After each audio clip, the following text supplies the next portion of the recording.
move to the Turkish report from the Committee on Foreign Affairs. The vote is by roll call and the vote is now open. And we close the vote.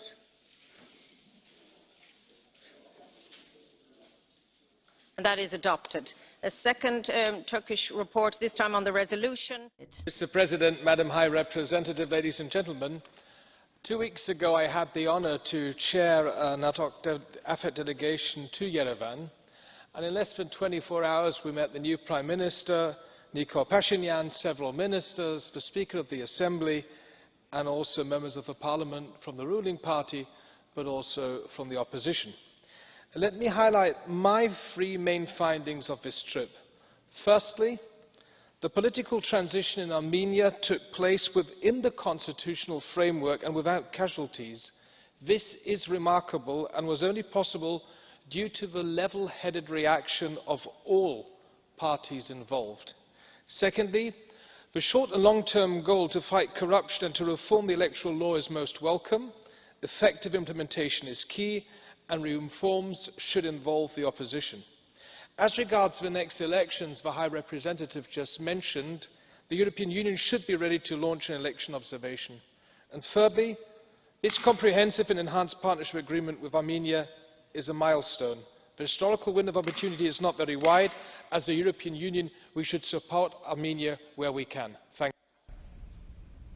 After 3 decades of its newly regained independence, this nation has started a democratic regime change which should be continued and should be assisted by every effort by the European Parliament to enhance democratic changes and to help the courageous Armenian people which opted for this change, and to Prime Minister Nikol Pashinyan and his government, so that based on the partnership agreement they should continue reforms and to accelerate the modernization of society, to fight corruption, to start up economic growth, to strengthen the rule of law, ensure human and civic rights, and to peacefully resolve the Nagorno-Karabakh conflict. Thank you, Mr. President. The people of Armenia really have seized their own destiny in their own hands.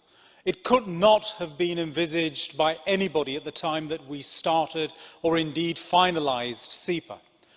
It is essential now that we stand to provide the deepest form of support that we can to those Armenians who, acting within their own legal order and not stepping outside of their constitution by a single inch, have ensured that they have told the world how they see their future. We have the opportunity, Madam High Representative, within CEPA to support their aims and their wishes. And I'm really pleased to hear you give a very clear sign that we are going to do all we can to provide them with the support that they seek. But one of the clear messages that they gave to us on a recent visit was that they want to see visa liberalisation on our agenda as well. Please incorporate that in our way forward.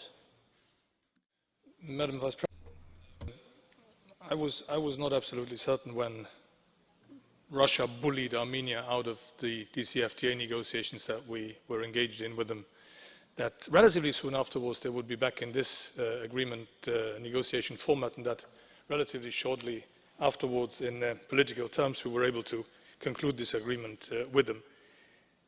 I'm happy that we have it now, because we now need it. We now need it more than ever, because we're confronted with a new Armenian government that is determined to settle down to the task, and the task is daunting.